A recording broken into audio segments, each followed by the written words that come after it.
warahmatullahi wabarakatuh. Selamat pagi, selamat siang, selamat sore, dan selamat malam.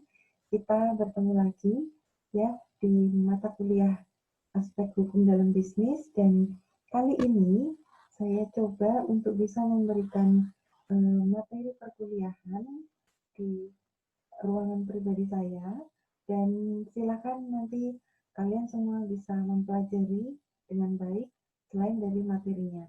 Jangan lupa silakan komen di kolom komentar, tuliskan nama dan NIM kalian. Oke, saya akan share terlebih dahulu mengenai materi yang akan kita bahas pada kali ini.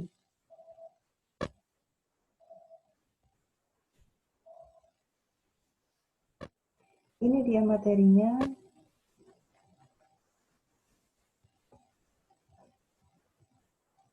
Baik, kali ini kita akan berbicara tentang hubungan-hubungan bisnis. Ya, ada berbagai macam hubungan-hubungan bisnis yang akan kita bahas pada kali ini. Ya, baik, kita langsung saja. Oke, ada salam yang saya berikan karena kita memang sudah lama sekali tidak bertatap muka dalam kelas. Ya, saya harap pertemuan secara virtual kali ini bisa lebih menambah wawasan, kemudian tetap juga tidak menutup untuk tali silaturahmi kita. So I said nice to meet you. Thank you for coming today.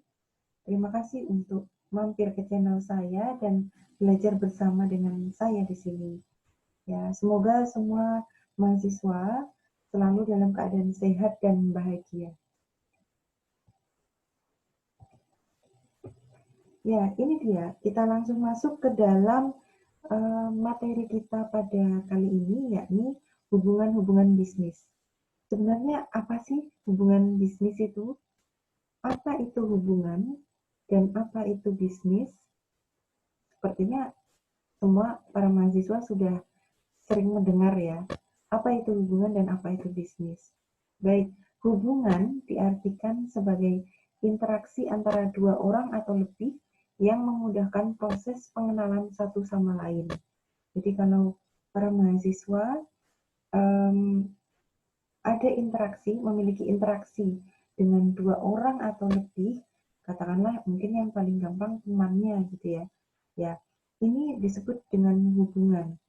Memudahkan proses pengenalan satu dengan yang lainnya. Kemudian bisnis diartikan sebagai kegiatan yang berhubungan dan berkepentingan dengan lingkungan. Dengan kata lain, bisnis merupakan kegiatan pengelolaan sumber-sumber ekonomi yang disediakan oleh lingkungan. Ya, ini untuk pengertian hubungan dan bisnis. Kita lanjutkan. Hubungan bisnis itu ternyata memiliki tujuan-tujuan tertentu. Apa saja di sini akan kita pelajari. Yang pertama adalah mempercepat proses pemasaran produk. Dengan adanya hubungan bisnis ya yang erat begitu, maka pemasaran produk semakin cepat prosesnya. Kaitannya dengan jaringan. Jika kita punya jaringan yang banyak, punya teman yang banyak, maka untuk proses pemasaran tidak akan sulit gitu. Kemudian tujuan berikutnya adalah mencari keuntungan satu sama lain. Jadi antara person dan person yang lain ini saling mencari keuntungan satu sama lain. Ya, simbiosis mutualisme gitu. Yang ketiga, membantu dalam hal permodalan. Jadi hubungan bisnis tidak hanya dalam hal pemasaran saja, tetapi hubungan bisnis ini juga bisa membantu dalam hal permodalan. Misalnya, teman bisnis atau partner kita memberikan modal tambahan begitu, atau dia sebagai investor untuk bisnis kita. Kemudian yang keempat adalah membantu dalam perizinan, karena pihak lain tidak dapat memasarkan produknya di suatu negara. Ya, oke. Itu adalah tujuan-tujuan dari hubungan bisnis yang dilakukan oleh para pelaku usaha atau pelaku bisnis. Menilik dari tujuan-tujuannya tadi, kita beralih kepada bentuk-bentuk hubungan bisnis. Ternyata hubungan bisnis itu juga ada bentuk-bentuknya loh. Ya, jadi kita tidak bisa asal menunjuk bahwa si A memiliki hubungan bisnis dengan bentuk apa. Ya, kita lihat dulu, kita analisis dulu. Saya tuliskan ada 4 di sini. Ada 4 bentuk hubungan bisnis yang kita pelajari pada kesempatan kali ini. Yang pertama adalah keagenan, yang kedua adalah franchising, yang ketiga adalah joint venture, kemudian yang keempat adalah build, operate, and transfer atau biasa disingkat dengan BOT. Kita buka satu persatu ya.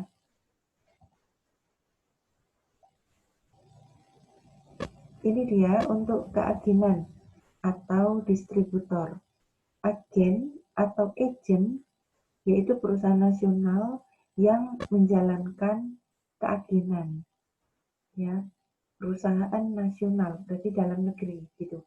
Keagenan adalah hubungan hukum antara pemegang merek atau prinsipal dan suatu perusahaan dalam penunjukan untuk melakukan perakitan atau pembuatan serta penjualan barang, modal, atau produk industri tertentu. Ya. Perbedaan agen dan distributor.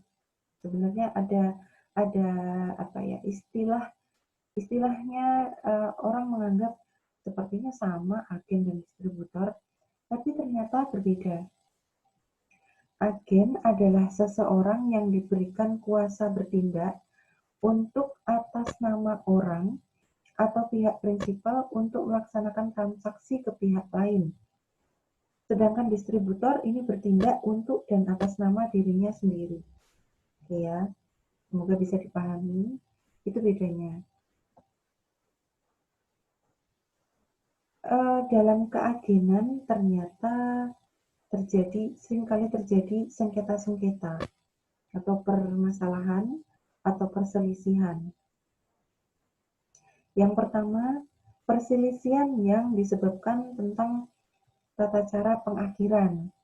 Jadi gimana nih caranya mengakhiri suatu proses keagenan, ini biasanya terjadi perselisihan. Kemudian yang kedua, standar untuk ukuran menilai kegiatan yang tidak memuaskan dari pihak agen. Ini juga menjadi sengketa dalam keagenan. Kemudian juga ada lemahnya sistem pengawasan. Sistem pengawasan dalam keagenan ya biasanya ini adalah bisnis-bisnis yang kecil gitu, maka seringkali tidak diadakan pengawasan secara khusus. Maka pengawasannya menjadi lemah. Yang keempat, masih ada anggapan bahwa agen hanya sebatas working relationship, bukan sebagai partnership dari prinsipal. Itu ya. Harapannya sebenarnya agen ini adalah partnership dari prinsipal, tapi anggapannya ya dianggap ternyata agen ini hanya sebatas working relationship atau hubungan kerja saja. Padahal sebenarnya agen itu secara feel lebih dekat dengan prinsipalnya. Kita lanjutkan. Selain agen, ya kita tadi berbicara tentang franchising. Ini adalah bentuk yang kedua, bentuk bisnis yang kedua, franchising atau kita sering mendengar istilah waralaba. Ya. Waralaba adalah perikatan di mana salah satu pihak diberikan manfaat atau menggunakan hak atas kekayaan intelektual atau penemuan atau ciri khas usaha yang dimiliki pihak lain dengan suatu imbalan berdasarkan persyaratan yang ditetapkan oleh pihak lain tersebut dalam rangka penyediaan dan atau penjualan barang dan atau jasa. Jadi waralaba itu tidak hanya terpatok pada produk saja, maksud saya adalah barang, begitu, produk barang, tapi produknya juga bisa berupa jasa. Jadi, waralaba atau franchise adalah suatu perikatan yang lahir dari perjanjian antara pemberi waralaba atau franchisor dan penerima waralaba atau franchisee. Nah, biasanya penerima waralaba ini yang menjalankan waralabanya, gitu ya. Itu yang disebut dengan franchisee. Perjanjian harus dibuat secara tertulis. Jadi, keabsahan perjanjian waralaba selain harus memenuhi ketentuan pasal 1320 atau 1320 Kitab Undang-Undang Hukum Perdata juga harus dibuat secara tertulis. Bahkan menurut pasal 7 harus didaftarkan. Ya. Dalam suatu perikatan waralaba terdapat unsur hukum perjanjian dan hak atas kekayaan intelektual. Misalnya hak atas merek dan rahasia dagang. Itu ya. Ini tentang franchising. Berbicara tentang franchising, di Indonesia ternyata sudah sangat marak ya waralaba. Banjarnegara juga beberapa kadang-kadang kalau kita jalan-jalan menyempatkan jalan-jalan gitu ya, di Banjarnegara ini sudah banyak sekali franchising. Kalau yang untuk saat-saat ini terutama adalah di bidang beverage atau minuman. Banyak sekali bentuk-bentuk minuman waralaba yang dijual di Banjarnegara. Ya. Karakteristiknya yang pertama, franchisor mengizinkan franchisee untuk memakai merek dagang. Sistem bentuk manajemen dari franchisor berdasarkan exclusive right. Jadi ada hak-hak khusus. Exclusive right itu adalah hak-hak khusus yang diberikan dari franchisor kepada franchisee. Kemudian karakteristik yang kedua, izin pemakaian tersebut diberikan untuk jangka waktu tertentu. Ya. Kemudian yang ketiga, perjanjian waralaba ini hanya untuk wilayah tertentu saja. Tidak di setiap tempat gitu, tapi ada wilayah-wilayah tertentu. Yang keempat, atas pemberian izin 3 hal tersebut tadi, franchisee harus membayar kepada franchisor sejumlah fee dan atau royalti. Jadi, biasanya franchisee itu memberikan royalti atau membayar sejumlah fee begitu untuk bisa menggunakan nama merek dagangnya. Yang kelima, seluruh biaya-biaya untuk pelaksanaan perjanjian ini menjadi bebannya franchisee, ya, atau mereka-mereka yang akhirnya menjual merek dagang yang dimiliki oleh franchisor. Oke, itu dia karakteristiknya dan kita lanjutkan. Ada bentuk-bentuk franchising atau waralaba. Ya, yang pertama adalah product and trade franchisee. Ini maksudnya adalah franchisor memberikan lisensi kepada franchisee untuk menjual produk-produk franchisor. Hanya memberikan lisensi saja. Contohnya dealer mobil, kemudian pom-pom bensin, begitu ya. Mereka hanya diberikan lisensi untuk menjual saja, gitu ya. Produk-produk franchisernya dijual, kemudian diberikan lisensinya. Di bentuk yang kedua, ada yang dinamakan bisnis format franchisee. Nah, di bentuk ini, franchisor memberikan seluruh konsep bisnis yang meliputi ada strategi pemasaran, ada pedomannya, kemudian standar pengoperasian bantuan teknis, pelatihan kepada franchisee, gitu. Jadi semuanya diberikan. Jadi salah satu contohnya di bisnis format franchisee ini adalah misalnya fast food restoran. Ya, sering kali di kota-kota besar kita menemukan ada KFC, Pizza Hut, gitu ya. Ini benar-benar bentuk franchising yang bisnis format franchising. Nah, ini dia. Joint venture yang ketiga. Joint venture ini diartikan sebagai suatu macam perserikatan yang sifatnya hanya sementara, ya. Kemudian kerjasama antara pemilik modal asing dengan pemilik modal nasional semata-mata berdasarkan suatu perjanjian berkala. Oke, joint venture ini biasanya dilakukan antara pemilik modal asing dan pemilik modal nasional. Mereka kolaborasi gitu ya. Kerjasama antara pemilik modal asing dengan pemilik modal nasional semata-mata berdasarkan suatu perjanjian berkala. Oke, ini yang ditekankan. Jadi ada perjanjian berkalanya di sana. Kemudian tujuan mendirikan joint venture adalah agar perusahaan yang memberikan kekuatan ekonomi kepada perusahaan induk mendapatkan keuntungan bersama. Beberapa operasional joint venture, misalnya satu, mencoba memanfaatkan modal asing yang berasal dari luar negeri. Mereka memanfaatkan modal dari asing. Kemudian yang kedua, mencoba untuk memanfaatkan teknologi. Kalau tadi modalnya, yang ini teknologinya berasal dari luar negeri, diterapkan di pasar nasional gitu. Kemudian yang ketiga, mencoba untuk memanfaatkan kapasitas manajemen yang berasal dari luar negeri. Ya, kadang-kadang manajerial atau manajemen yang digunakan di luar negeri sana ternyata bisa kita gunakan di dalam negeri untuk mengembangkan atau memperbaiki peluang usaha atau bisnis-bisnis yang kita jalani, gitu ya. Ini dia. Ini karakteristiknya.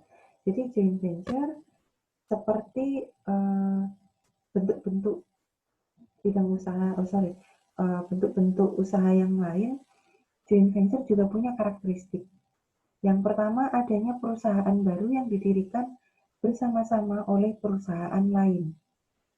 Jadi tidak hanya satu ya, jadi mereka bergabung bersama-sama, kolaborasi gitu. Adanya modal perusahaan joint venture yang terdiri dari know-how dan modal saham yang disediakan oleh perusahaan pendiri.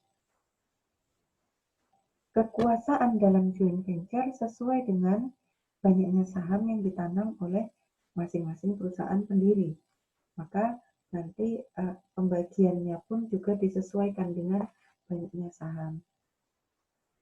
Yang ketiga, karakteristiknya bahwa perusahaan-perusahaan pendiri joint venture tetap memiliki eksistensi dan kemerdekaan masing-masing.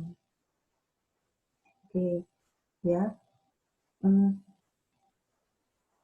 Walaupun dua atau lebih perusahaan bergabung dalam joint venture, di sini disebutkan bahwa mereka tetap punya kemerdekaan atau eksistensi perusahaannya masing-masing.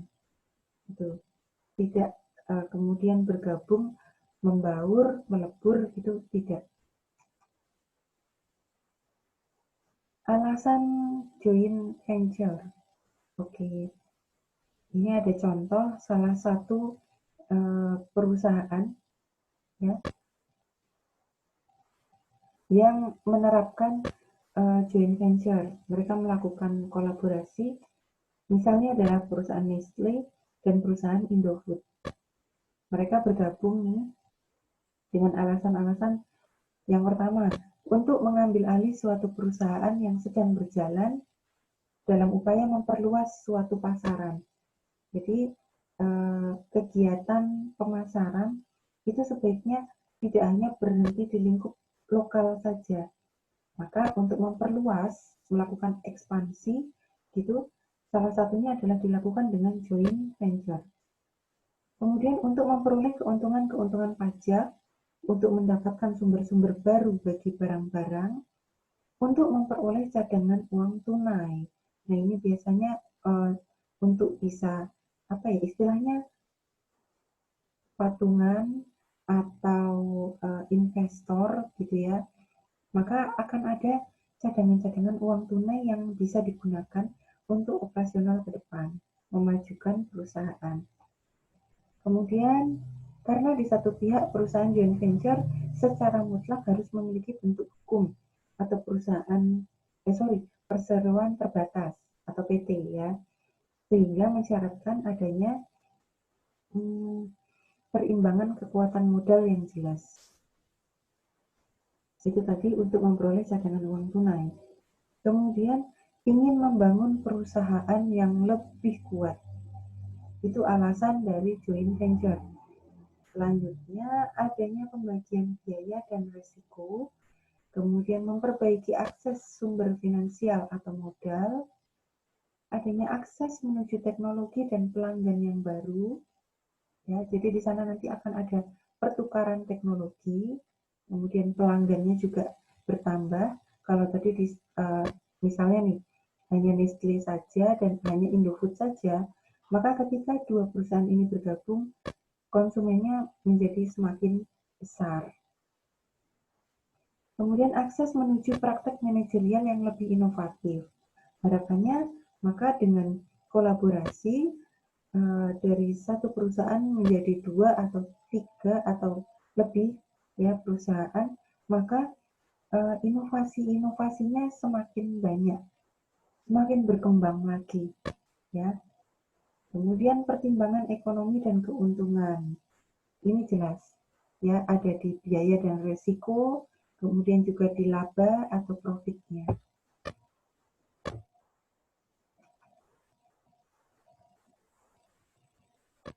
Dalam joint venture ternyata kerap juga terjadi permasalahan-permasalahan. Ini contoh-contoh permasalahannya. Yang pertama, umumnya joint venture dengan pihak Asia jarang berhasil dikarenakan perbedaan budaya. Ya, misalnya Indonesia dengan India gitu. Ya, ini perbedaan budayanya sangat mencolok, maka kadang-kadang nih jarang berhasil. Kemudian adanya pembagian saham 49% untuk nasional untuk perusahaan dalam negeri dan 51% untuk perusahaan asing.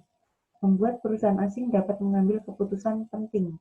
Mereka bisa mengambil kebijakan untuk meletakkan keputusan penting di pundaknya. Ya, karena anggapannya sahamnya lebih dari setengah. Jadi mereka lebih bisa berkuasa. Ya. Meskipun perusahaan nasional itu sahamnya mendekati 50%-nya, namun tetap saja tidak dihitung sebagai setengah pemilik saham, sehingga umumnya tidak dapat mengambil keputusan penting. Gitu. Kemudian yang ketiga, begitu juga dengan joint venture yang merupakan gabungan lebih dari 2 perusahaan. Misalkan ada 5 perusahaan, maka pembagian saham pun biasanya kecil-kecil. Kemungkinan masing-masing hanya punya 20% saja. Kemudian masalahnya adalah dalam pengambilan suatu keputusan akan terjadi pengoperan saham ke pihak lain karena merasa tidak puas gitu.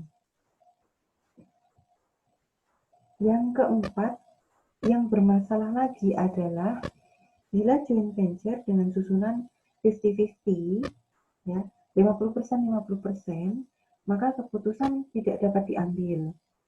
Apalagi kalau tidak ada yang mau mengalah.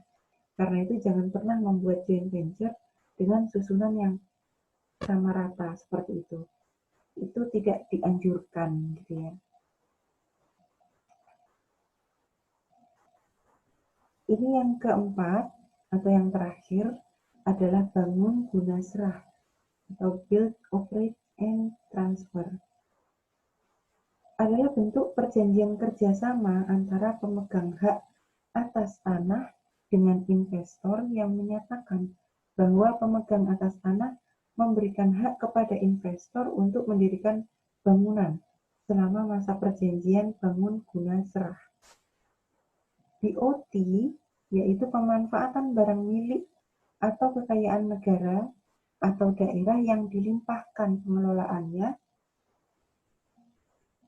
kepada perum atau perusahaan daerah berupa tanah oleh pihak lain dengan cara pihak lain tersebut membangun bangunan dan atau sarana lain berikut fasilitasnya di atas tanah tersebut. Ya, ini dua alinea yang kira-kira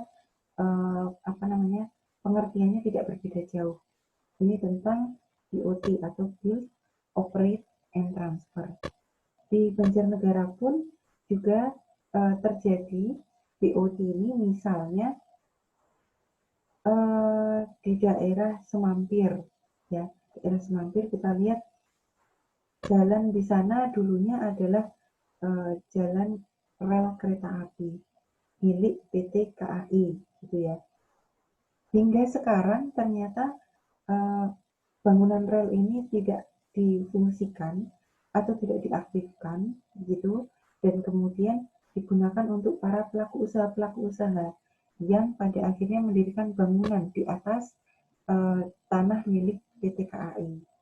Ini adalah contoh-contoh BOT atau bangun guna serah antara masyarakat, pelaku usaha dengan PT KAI, gitu ya.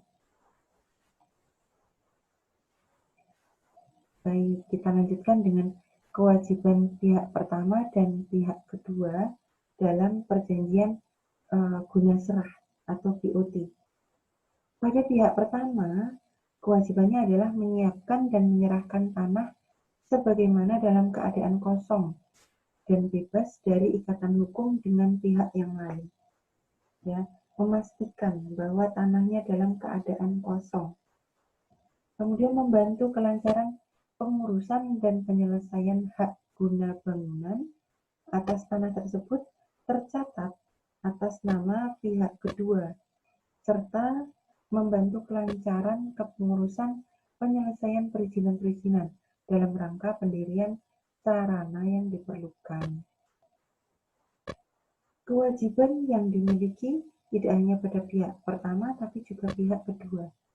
Yang pertama nih, kewajibannya adalah melaksanakan pembangunan bangunan sebagaimana dimaksud. Jadi sudah ada kesepakatan gitu bangunannya seperti apa. Pihak kedua ini berkewajiban untuk membangun. Yang kedua, kewajibannya adalah membayar biaya pengadaan tanah dan menyetorkan bagian keuntungan setiap tahun kepada pihak pertama dan sebagainya. Jadi contoh tanah atau bangunan ruko atau hanya toko saja yang ada di Semampir itu ya, tugasnya adalah memberikan bagian keuntungan. Kalau milik tanah tersebut adalah milik PT KAI, maka para pelaku usaha ini akan menyetorkan bagian keuntungannya pada PT KAI.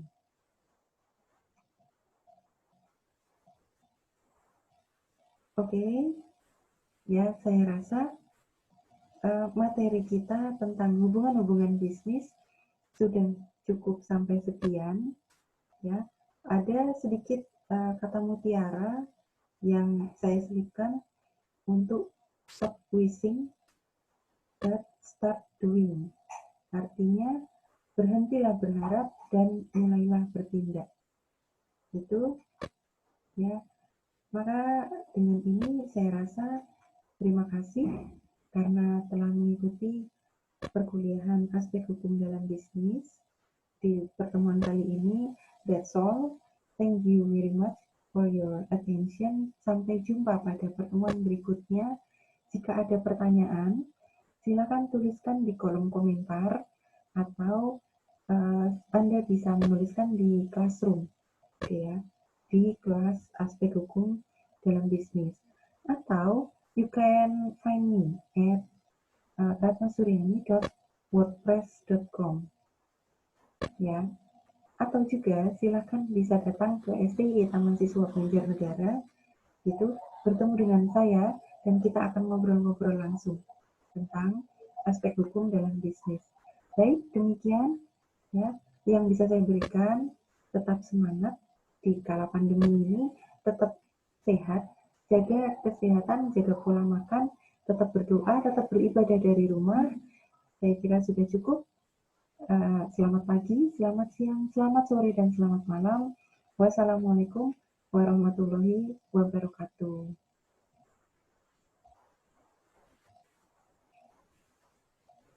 See you.